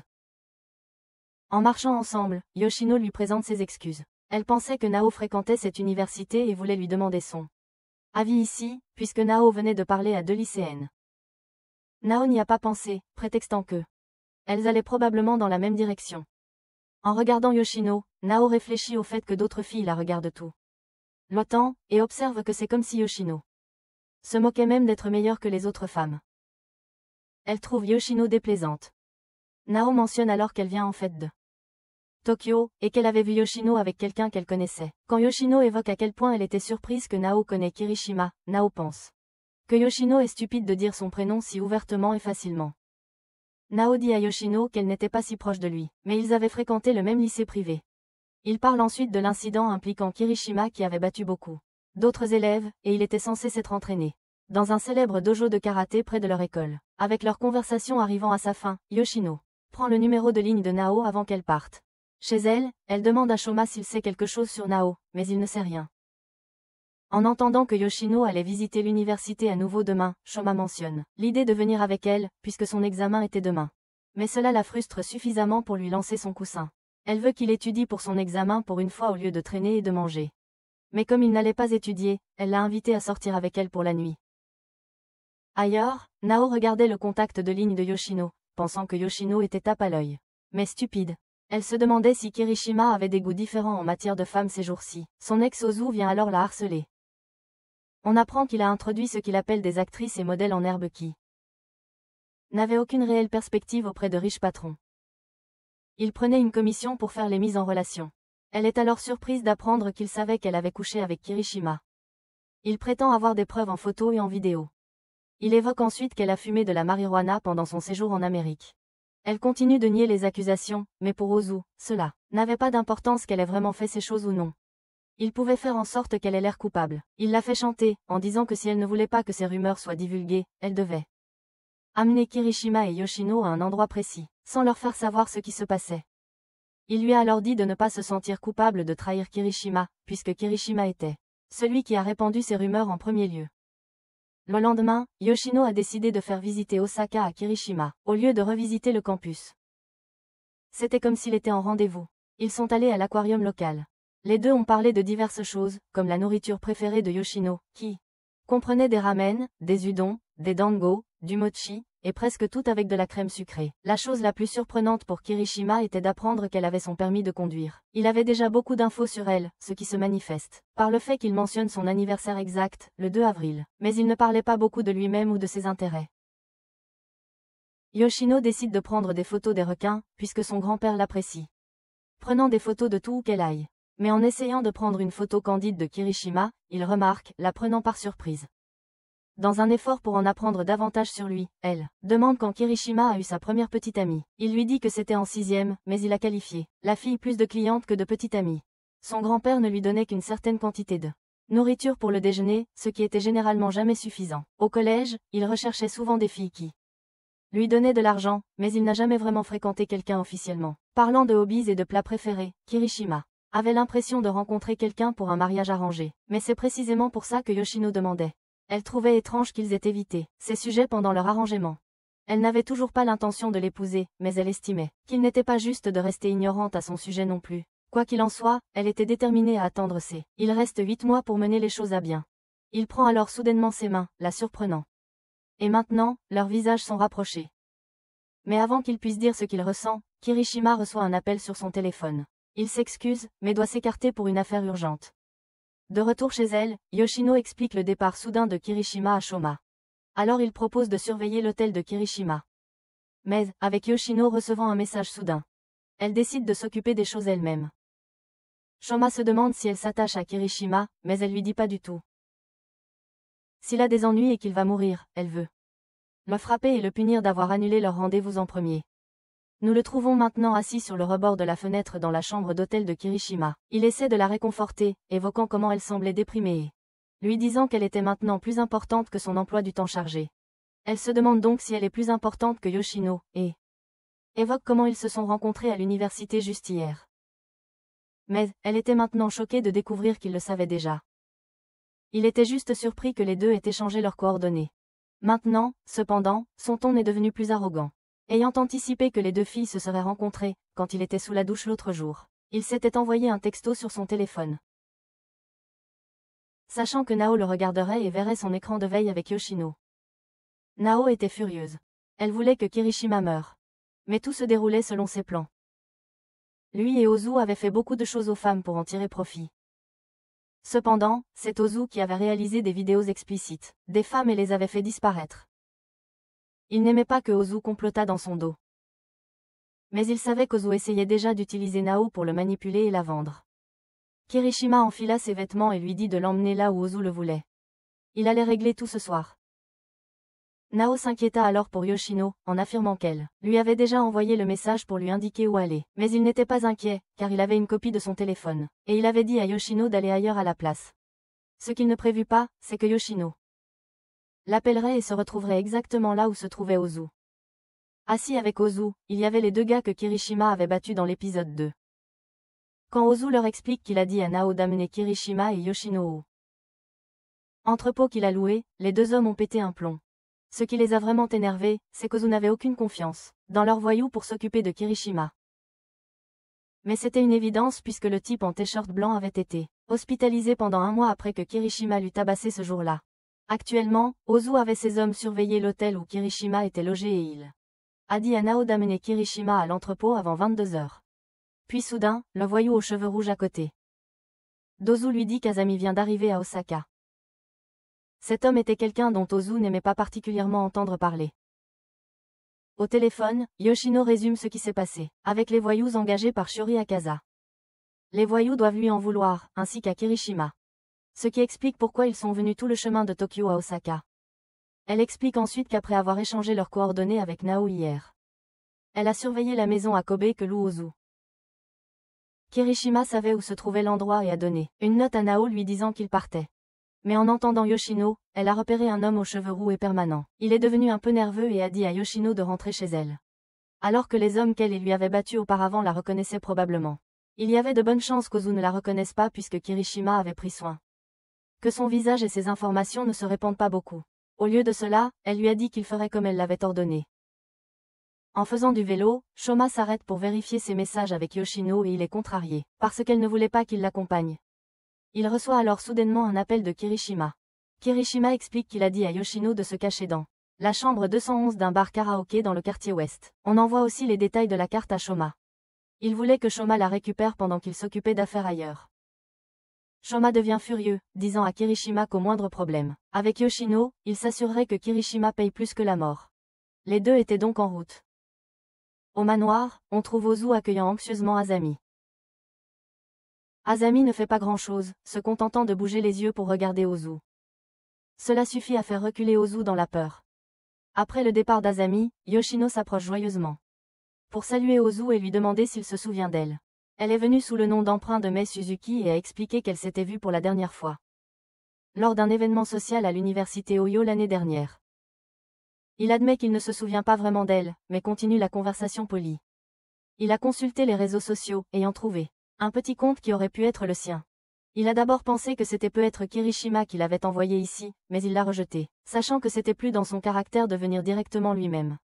Il n'aimait pas son visage, mais était certainement intéressé par son corps. Dans un bar karaoké dans le quartier ouest, Nao est assise à l'intérieur en racontant ce qui s'est passé. Kirishima l'a emmené ici parce que ce n'était pas sûr où il allait. Il aurait voulu bloquer le numéro de Nao sur le téléphone de Yoshino, mais maintenant il doit faire plus d'efforts pour protéger Yoshino. Puis Shoma débarque, agacé d'avoir été manipulé alors que Yoshino était introuvable. Nao a essayé de lui donner le téléphone cloné que Kirishima lui avait donné, et d'en finir avec tout ça, mais Shoma voulait l'emmener avec lui. Dehors, les voyous qui traquaient Nao demandaient où était Kirishima.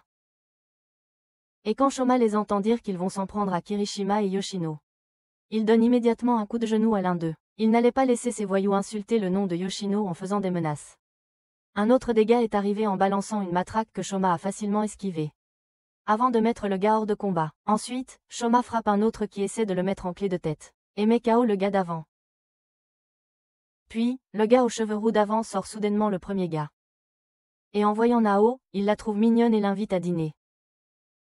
Avec Shoma qui l'emmène avec lui, le gars aux cheveux roux demande s'il est Kirishima, ce qui pousse Shoma à lui dire de se taire en l'appelant bouclé. Maintenant, ces deux-là se battaient. Le gars aux cheveux roux a frappé Shoma, en colère parce que il était tatillon sur la qualité de sa permanente. Mais Shoma s'en fichait. Où Yoshino se trouvait, elle en était à boire des boissons sans alcool. Ozu décide de s'éclipser, ayant un peu trop bu, et recevant un appel des voyous avant. Il apprend la disparition de Kirishima. Yoshino essaie de suivre Ozu, et reçoit soudainement un appel de Kirishima. Les deux se transmettent ce qui s'est passé de leur côté, et Yoshino est particulièrement énervé qu'il ait Ozu. Trafic des femmes à Osaka et à Kobe. Elle devient vraiment en colère, disant qu'il s'en mêle dans son territoire. Alors, il décide de lui dire ce qu'il n'a pas eu le temps de dire à l'aquarium. Il aura 18 ans le 13 novembre de cette année. Il ne l'avait jamais dit à personne avant. Il n'avait ni préférence ni aversion concernant la nourriture, mais il aimait manger avec elle. Et il n'avait pas de passe-temps, mais s'il en avait, il voudrait les faire avec elle. Il lui demande de l'épouser quand il aura 18 ans, la prenant complètement par surprise. Mais, Kirishima était convaincu qu'ils étaient faits l'un pour l'autre, raisonnablement. Qui accepterait une proposition de mariage dans cette situation? Cependant, Kirishima pensait que c'était possible pour lui. Parce qu'il aimait Yoshino plus que quiconque dans ce monde. Et il ne croyait pas qu'un autre homme pourrait lui convenir, à part lui. Les deux ont alors fait un pari pour devenir un couple, puisqu'ils ne pouvaient pas l'épouser à ce moment-là. S'ils réglaient tout avec Ozu et les voyous avant minuit, et gagnaient ensuite une partie contre elle accepterait d'être sa petite amie. Au milieu de la foule de civils se promenant autour de l'événement du feu d'artifice, Yoshino parvient à repérer sa cible. Pour le rattraper, elle déchire rageusement sa jupe pour courir mieux, mais elle est agacée car elle était chère. En attendant, les voyous cherchent Kirishima partout. Cependant, il parvient à en surprendre deux, en interrogeant brutalement l'un d'eux. Yoshino voit Ozu se faire emmener par l'un des voyous, car ils avaient eu un désaccord sur leur façon de chasser Kirishima. Ozu a raconté son passé, sa rencontre avec Asamishu, une yakuza adolescente qui est apparue de manière mystérieuse un jour, et qui a neutralisé d'autres yakuza à la poursuite d'Ozu.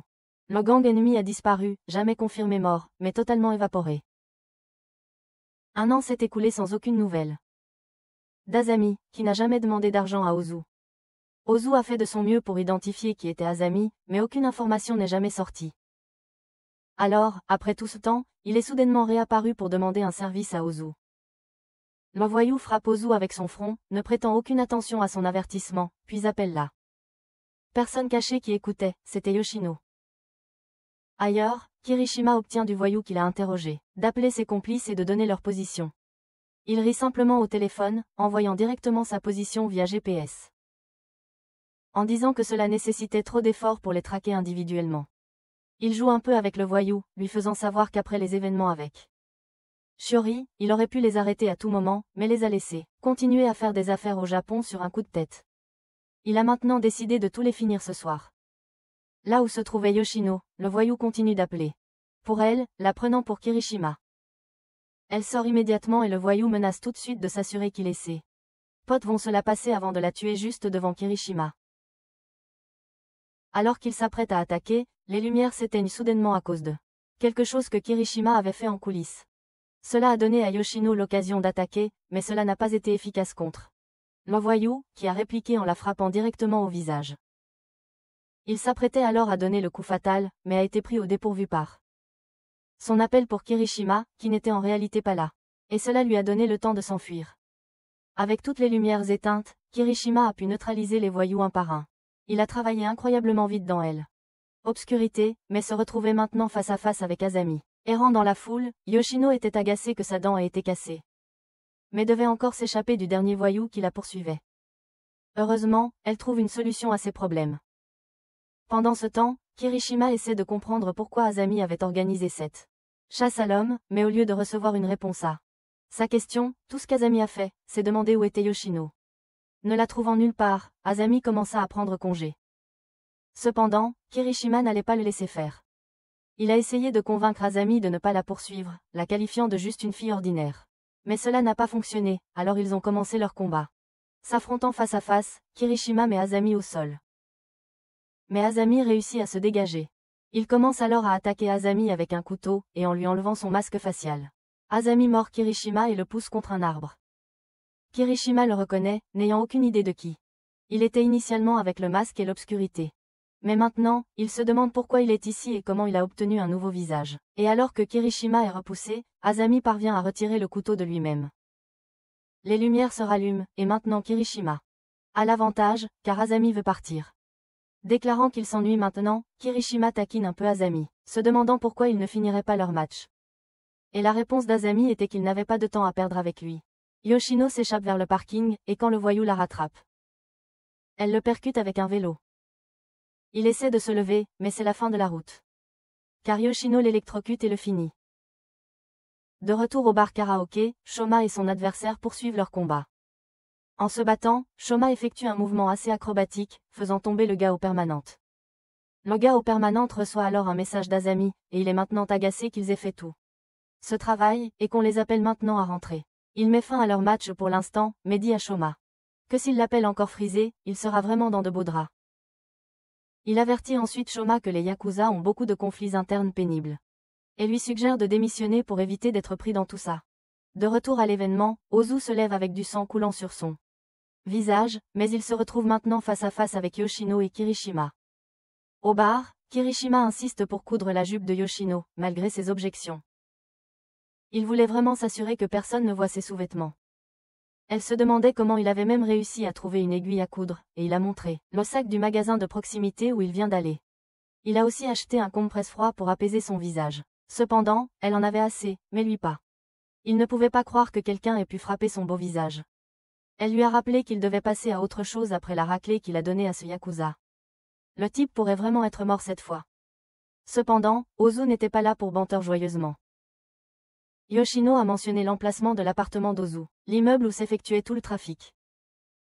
Il a fallu beaucoup de travail pour déterminer exactement où c'était, étant donné que même Kirishima ne le savait pas. Mais après une filature de 3 heures, Yoshino avait vu une voiture avec une plaque d'immatriculation de Tokyo. Elle l'a suivi jusqu'à un hôtel, où Ozu et les voyous qui étaient avec Shiori Akaza auparavant s'étaient rencontrés.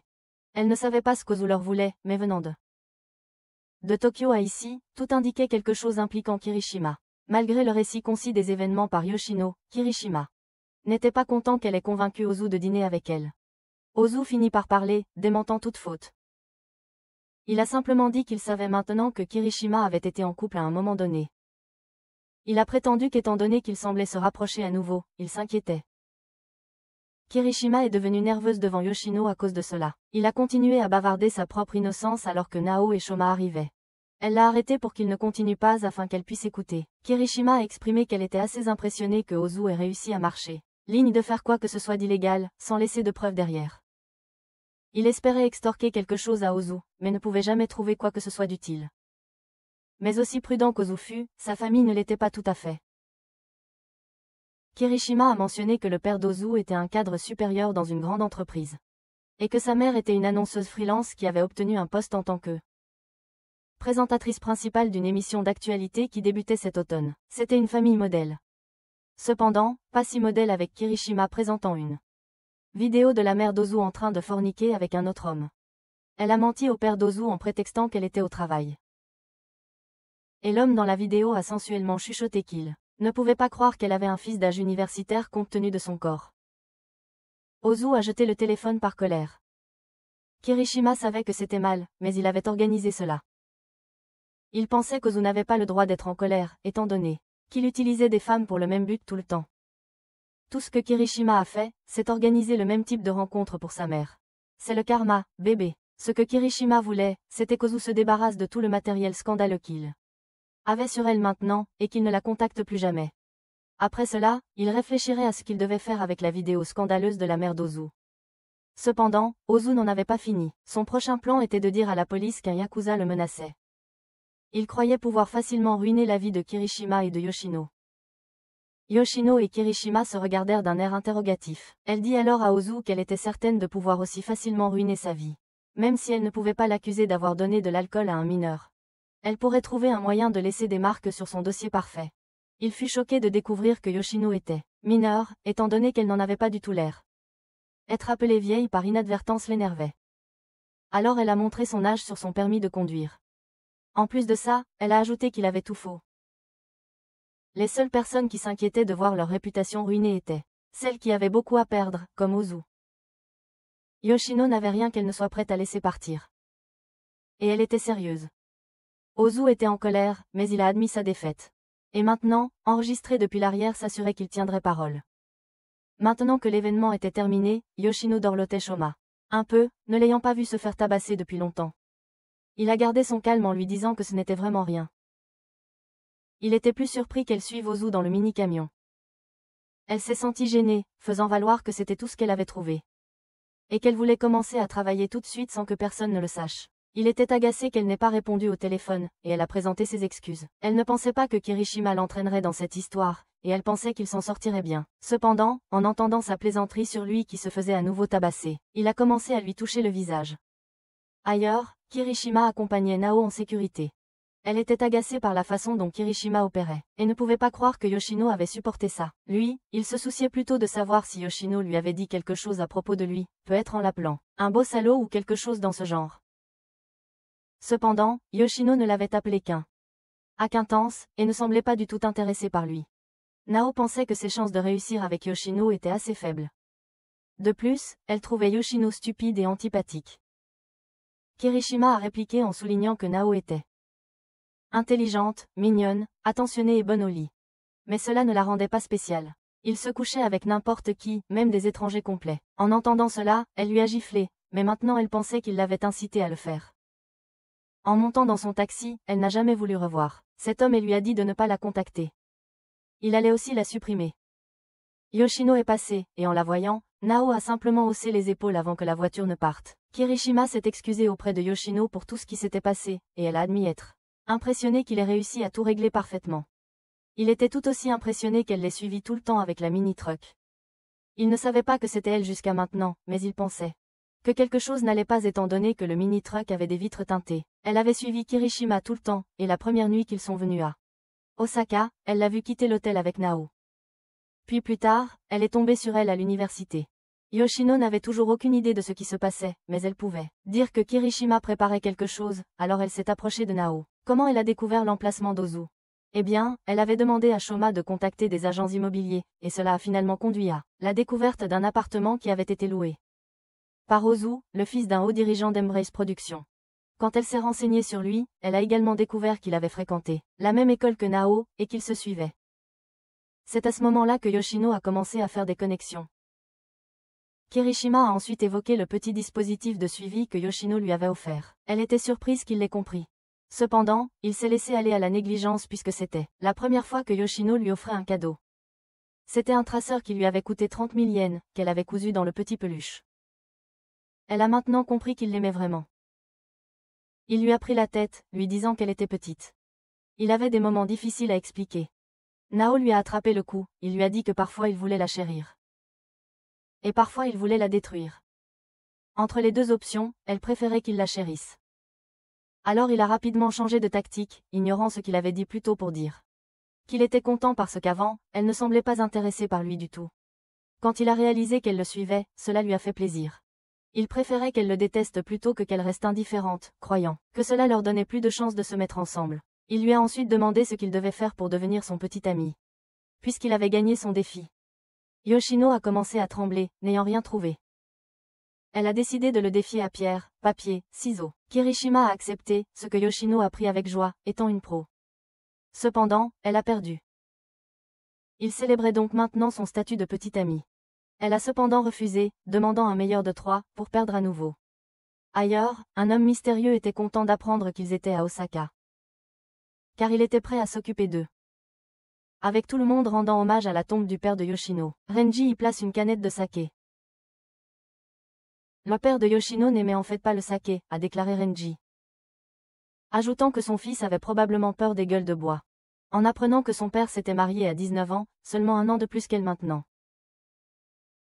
Elle était nerveuse en voyant Kirishima à l'arrière. Marchant après la cérémonie avec Tsubaki, Yoshino exprime son soulagement que son grand-père n'ait pas remarqué à quel point son visage était abîmé, puisqu'elle portait du maquillage. Elle devait quand même passer chez le dentiste plus tard, pour faire rattacher sa dent délogée. Kirishima lui saisit soudainement son sac, en disant à Yoshino qu'il serait plus qu'heureux de le porter pour elle. Tsubaki a alors souligné à quel point les deux semblaient heureux de pouvoir garder secret ce qui s'était passé au parc pour Renji. Mais elle a aussi dit que Shoma pourrait encore être furieux. Tsubaki et Shoma ont alors commencé à se chamailler un peu, avec Tsubaki insultant les hommes de Osaka, impulsifs, tandis qu'il traitait Tsubaki de salope légère et lui disait de retourner à Kyoto. Depuis la première fois où Tsubaki est venu chez Yoshino et a rencontré Shoma. Ces deux ont toujours échangé des insultes de manière froide. Alors que Kirishima brosse le cillage de Yoshino, Shoma l'éloigne soudainement. À la grande surprise de Kirishima.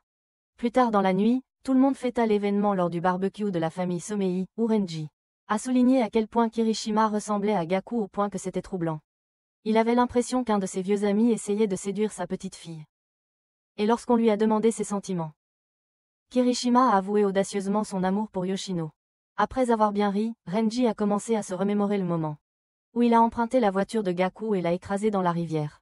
La seule chose qu'il a ramené était un des guillemets simples inversés guillemets simples inversés guillemets simples inversés, les rétroviseurs latéraux qui avaient été collés sur un vélo. Toute l'histoire a vraiment fait rire Kirishima. Cependant, Gaku a eu la même réaction que Kirishima maintenant. Après avoir ri à en perdre haleine, il a passé Renji à tabac. Gaku a toujours été très doué pour se battre et jouer. Renji ne pouvait même pas le battre à pierre-papier-ciseaux. En entendant cela, Yoshino se demanda si Kirishima avait triché lors de leur match. Takedo est alors arrivé et Renji s'est levé, en disant que tout le monde avait des affaires à régler. Shoma a ensuite reçu un avis concernant une affaire qu'il devait aussi régler par Takedo. Plus tard, Kirishima a été appelé en bas pour rencontrer Renji. Dans le sous-sol où Renji pratiquait ses swings de golf, Renji est vocal. Système frais et entièrement insonorisé. Puis il dit à Kirishima de ne pas prêter attention au sang sur le mur. C'était de Shoma qui était descendu plus tôt. Renji se mit alors à fouiller Kirishima, en scrutant la cicatrice autour de son œil. Kirishima donna ses excuses, comme Shoma l'avait fait plus tôt. Cependant, Renji savait que 3 d'entre eux étaient au festival l'autre jour. En frappant Kirishima, il voulait en savoir plus sur les événements qui avaient blessé les 3. Il savait un peu sur l'implication d'Ozu aussi. Mais Kirishima ne donnait toujours pas de réponse claire. Puis, entendant directement de Kirishima que cette affaire avait conduit à ce que Yoshino se fasse frapper un peu, Renji commença à frapper violemment Kirishima au point qu'il commença à vomir. Après cela, il lui donna finalement sa bénédiction. Comme Kirishima avait empêché sa petite fille de mourir, nous nous tournâmes alors vers Shoma qui fumait dans un parc voisin pour se détendre après sa raclée. Kirishima arriva alors avec un air suffisant, demandant s'il pouvait avoir une cigarette aussi. Shoma n'avait rien à dire, éteignant sa cigarette et prenant congé. Cependant, Kirishima a bousculé son épaule et a volé son briquet, sur lequel Yoshino avait inscrit un message disant « Arrête de fumer ». Kirishima a taquiné le fait qu'elle lui ait donné un briquet, bien qu'elle veuille aussi qu'il arrête. Très typique de Yoshino. En fumant l'une des cigarettes de Shoma, il a souligné le goût dégoûtant. Shoma a alors agressivement saisi le poignet de Kirishima, récupérant son briquet et ses cigarettes. Mais quand il essaie de partir à nouveau, Kirishima le provoquant, mentionnant qu'ils étaient maintenant en couple officiellement. Shoma n'en croyait pas ses oreilles, mais Kirishima continuait d'insister, en disant à Shoma qu'il avait repris son ancien poste. Renji avait toujours gardé quelqu'un près de Yoshino. Avant, c'était Takeru. Ensuite, c'était Shoma. Et maintenant que Yoshino était à Tokyo, c'était le poste de Kirishima. Kirishima a alors commencé à critiquer la façon dont Renji utilisait tout le monde au sein du gang Somei. Shoma ne croyait pas ce que disait Kirishima, répondant que personne dans la famille n'était utilisé. Il travaillait pour Renji parce qu'il le voulait. Alors, Kirishima continua à l'encourager, appelant tous les membres de la bande indoctrinés par des croyances foolish, obéissant comme des chiens bien dressés. En éteignant la cigarette, Kirishima dit à Shoma, « Elle m'a choisi, pas toi. Ça veut dire que je gagne. » C'était la goutte d'eau qui a poussé Shoma à le frapper. Shoma dit à Kirishima qu'il se trompait, et que Yoshino n'appartenait à aucun d'eux. Mais Kirishima rétorqua que c'était de la mauvaise foi. Pendant ce temps, Yoshino avait réussi à les retrouver avec un appareil GPS et l'animal en peluche qu'elle avait donné à Kirishima, et en voyant qu'il était dans un parc local, elle avait un mauvais pressentiment. Et elle avait raison car les 2 garçons Yakuza se battaient coup pour coup. Kirishima, après avoir été mis au sol, se releva et jeta un couteau à Shoma, sortant le sien en disant qu'il était temps de mettre fin à tout ça. Shoma avait initialement l'élément de surprise, mais ensuite ils se retrouvèrent face à face, chacun retenant le coup fatal de l'autre. Yoshino intervint alors soudainement, frappant les 2 en leur disant de s'arrêter, ce qui malheureusement entraîna une torsion de sa cheville. Les 2 garçons essayèrent de l'aider, mais elle se dégagea d'eux. Elle leur fit ensuite trouver leurs boutons et avec sa trousse de couture rendue par Tsubaki, elle demanda aux garçons d'enlever leurs chemises. Comme punition, elle voulait qu'ils échangent leurs chemises et recousent les boutons des autres. Elle avait déjà fait cela de nombreuses fois auparavant parce que, en grandissant, Shoma se battait toujours. Lorsque les uniformes étaient endommagés, elle lui faisait toujours aller chez l'autre garçon pour la même punition. Et cela l'a aidé à se battre moins. Elle savait déjà que Kirishima avait provoqué cela, alors elle fit à Shoma un petit coup sur la tête. Maintenant, elle disait à Kirishima chaque fois qu'il ignorait les questions qu'elle avait sur un. Lors de l'événement, elle aurait demandé à Shoma de la frapper exactement comme ça. C'est ce que Kirishima n'aimait pas chez Shoma. Lui-même ne la frapperait jamais, même à sa demande. Il ne comprenait pas non plus pourquoi Shoma lui avait dit que sa tenue d'avant n'était qu'un détail.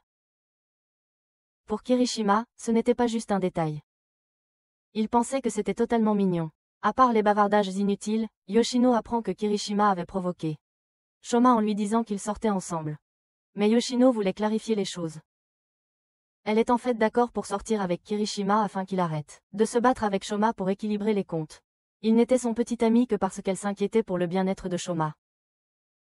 Elle a ensuite demandé à Tsubaki de ramener Kirishima pour pouvoir discuter en privé avec Shoma. Alors qu'ils étaient assis ensemble, ils ont parlé de à quel point cette situation était stupide. Yoshino perdait la tête, incertaine sur la façon dont elle devait aborder cette histoire de rencontre, se demandant quel genre d'homme lui convenait vraiment. À cela, Shoma a répondu, un homme capable de le tuer. Cela l'a fait se demander si Shoma l'aimait vraiment. Mais il a simplement haussé les épaules, trouvant sa remarque dégoûtante. Cependant, en lui rendant sa chemise réparée, elle a exprimé que la vie avec lui ne serait pas si mauvaise. Si tous les deux trouvaient des emplois bien payés et économisaient, ils seraient probablement bien dans leur vieillesse. Shoma pensait que l'idée était bonne aussi, et que vivre avec elle serait plutôt amusant. Cela lui a fait sourire et maintenant, plaisantant que s'il allait faire cela, il devrait arrêter de fumer. De retour à la vie quotidienne à Tokyo, Yoshino, pour une raison quelconque, ignore Kirishima, à peu près chaque fois qu'il essaie de lui parler. Quand Sota mentionne qu'elle est rentrée chez elle avec Kirishima un jour particulier, elle sourit simplement, répondant qu'elle est rentrée seule, ignorant complètement l'existence de Kirishima. Kirishima suppose que cela a à voir avec son combat contre Shoma à Osaka. Il appelle Tsubaki ce soir-là pour discuter de l'ignorance de Yoshino à son égard, car il a sonné à sa porte sans relâche pendant la dernière heure sans réponse. Tsubaki lui fait savoir qu'il a vraiment énervé Yoshino. Elle avait l'habitude d'ignorer occasionnellement Shoma de la même manière quand il avait fait quelque chose pour l'irriter à ce point, et qu'il valait mieux surveiller Yoshino pendant les 24 prochaines heures. Le lendemain matin, il a essayé d'apporter à Yoshino des shikuwabu à manger. Il a ensuite essayé de lui offrir des madeleines avec de la crème au citron. Dans la soirée, il lui avait préparé un gâteau, suppliant toujours de l'avoir, criant tout en souriant qu'il avait l'impression de mourir de ne pas pouvoir lui parler. Il était finalement déprimé, n'ayant pas vu Yoshino du tout depuis les 48 dernières heures. Et les membres de sa famille Yakuza étaient choqués par la variété de desserts qu'il avait préparés. Il s'amusait un peu au début, mais maintenant il s'inquiète à l'idée d'être ignoré par elle pendant plus d'un mois. Il perd la tête, demandant à Aoi si Yoshino a attrapé une maladie où elle ne peut reconnaître que certaines personnes. Alors Aoi a essayé de lui faire entendre raison. Kirishima a encore tenté de joindre Yoshino, alors qu'une tempête commençait. Il a continué à s'asseoir devant sa porte, trempant sous la pluie. Jusqu'à ce que Yoshino ouvre la porte, lui demandant ce qu'il faisait. Cependant, il était captivé par sa beauté éclatante. La sonnerie de son téléphone retentit, signalant que cela faisait maintenant 3 jours, elle était prête à parler. Mais seulement s'il comprenait pourquoi elle était en colère. Mais bien sûr, ce n'était pas le cas. Elle a clairement indiqué qu'à partir de maintenant, il ne serait plus autorisé à contacter Shoma sans sa permission. Et même si Shoma était le premier à chercher les conflits, Kirishima n'était pas autorisé à riposter. Il a immédiatement plié, à la surprise de Yoshino. Cela signifie que le traitement silencieux devait vraiment être efficace. Elle a utilisé cette méthode car chaque fois qu'elle voulait avoir une conversation sérieuse avec lui, il proposait généralement des excuses vides. Et quand elle lui criait dessus, il semblait toujours y prendre plaisir. Elle a commencé à lui sécher la tête avec une serviette, lui disant que dorénavant, elle ne voulait pas qu'il entraîne tout le monde dans ses affaires. S'il devait entraîner quelqu'un, elle préférait que ce soit elle plutôt que quelqu'un d'autre. Il a accepté sa demande. Puis soudain, il l'a prise dans ses bras, admirant sa beauté en comparaison avec la déesse du soleil qui est sortie de la grotte d'Amano Wato. Ne pas l'avoir vue depuis tout ce temps lui rappelait à quel point elle était belle. Il avait l'impression de pouvoir la regarder toute la journée. Il était aussi heureux de la voir porter une robe qu'il lui avait achetée. Les deux continuaient de parler agréablement, où Yoshino mentionne qu'elle ne utilise généralement pas les cadeaux que Kirishima lui offre, juste au cas où elle aurait besoin de les vendre pour son éventuel cautionnement. Elle le faisait pour lui et personne d'autre, car elle ne pouvait pas imaginer quelqu'un s'attirant autant d'ennuis que lui. Elle n'a même pas fait ça pour Shoma, parce que, malgré son comportement, il s'en sortait bien dans la vie. Kirishima était en fait d'accord. Il savait que les personnes âgées appréciaient Shoma, et que les plus jeunes l'admiraient. Shoma était définitivement travailleur et aussi sociable quand il le fallait. Il voyait Shoma comme un modèle de Yakuza, contrairement à lui-même. Il se croyait inadapté parce que personne ne lui faisait confiance, et lui non plus ne faisait confiance à personne. Kirishima n'avait pas d'amis de longue date, et les autres gars ne l'appréciaient jamais. C'était pour cette raison qu'il avait l'intention de ne pas devenir Yakuza. Yoshino était choqué d'apprendre à quel point Kirishima était attentif aux détails concernant Shoma. Mettant Shoma de côté, il soulève le fait qu'il apprécie beaucoup son temps passé avec Yoshino, et qu'elle se distingue. Elle brillait toujours légèrement à ses yeux. Elle lui demanda alors ce qui se passerait s'il rencontrait quelqu'un qui l'apprécierait plus qu'elle. Cependant, il a répondu que cela n'était pas possible. Les deux ont ensuite parlé d'avoir des amis, surtout que Kirishima n'en avait jamais vraiment eu. Yoshino lui a dit qu'elle avait une vie scolaire normale avec un nombre normal d'amis jusqu'alors. Au collège, où ses camarades plus âgés ont commencé à se moquer d'elle à cause de sa taille et de sa famille. Ils ont dû penser qu'elle était pleine d'elle-même. À mi-chemin de la première année, Shoma est arrivée et à partir de là, les gens se tenaient éloignés d'elle. En réponse, Kirishima a commencé à évoquer ses expériences Il y a eu une fois où il a fait une tentative sérieuse pour se faire des amis, mais cela n'a pas vraiment fonctionné. Il aurait aimé avoir grandi avec Yoshino et être ami d'enfance avec elle. À cela, Yoshino lui a soudainement dit « Tu es mon petit ami maintenant ». Il a eu un regard de surprise, puis a ri en disant « Tu sais, tu as raison. Je suppose que c'est vrai ». Elle n'avait aucune idée de ce qu'impliquait une relation, alors elle lui a demandé de la guider. Il a suggéré de commencer par se tenir la main et lui a offert la sienne. Il a commencé à sentir ses petites mains froides avec les siennes, grandes et marquées. Elles étaient un peu rugueuses, alors elle lui a proposé de la lotion. Mais quelque chose d'étrange a envahi Kirishima lorsqu'il l'a appliquée sur la main de Yoshino. Il a commencé à la lécher directement sur ses paumes, et elle lui a donné un coup de tête en réponse. Il s'est excusé en disant que la crème pour les mains ressemblait à de la crème chantilly, et elle lui a crié dessus, ne voulant pas passer le reste de la nuit avec lui. Dans les nouvelles le lendemain, Yoshino apprend qu'un camion Ben a percuté le bureau de la famille de son gang à Osaka, déclaré comme un accident. Elle est un peu inquiète car elle ne peut pas joindre Shoma pour le moment. Mais quand Kirishima vient discuter, Shoma finit par répondre. Shoma explique que tout va bien, mais il ne s'attendait pas à ce que Kirishima prenne la parole et pose des questions sur la situation. Shoma allume une cigarette tout en expliquant qu'il a entendu dire que certains yakuza des branches étaient en conflit. Apparemment, le chef du Kirigaya-gumi avait été arrêté le mois dernier. Et avec lui hors de la scène, les familles commençaient à s'énerver. Avec le grand-père de Yoshino, Renji, étant le troisième au classement, il était assez occupé à gérer ça. Renji était plutôt familier avec son compatriote d'une autre famille. Cependant, cet homme n'était pas du même avis avec lui. L'homme a alors appelé ce blond qui comptait s'occuper de Renji. Et en se levant pour partir, on voit du sang sur ses manches, résultat d'un travail précédent. Puis, on voit le gars en perruque trouver Azami allongé par terre. Il ne se souciait pas vraiment qu'Azami soit un peu amoché et lui a présenté un flyer pour les examens d'entrée en 3e année. Plus tard, Kirishima est vu en train d'acheter des desserts et des fleurs. En entrant chez Yoshino, il les laisse tomber en la voyant allongée sur le sol. Il découvre qu'elle ne faisait que dormir et met sa veste sur son corps. Puis il s'allonge à côté d'elle pour simplement la regarder. Quel genre de fin était-ce? Il y a tellement de choses à développer et vous savez quoi? Je suis un peu insatisfait. Abonnez-vous à la chaîne pour suivre quand je couvrirai la saison 2 si elle sort. Aussi, regardez cette prochaine vidéo. C'est moi, Comfité. Je vous verrai tous à la prochaine.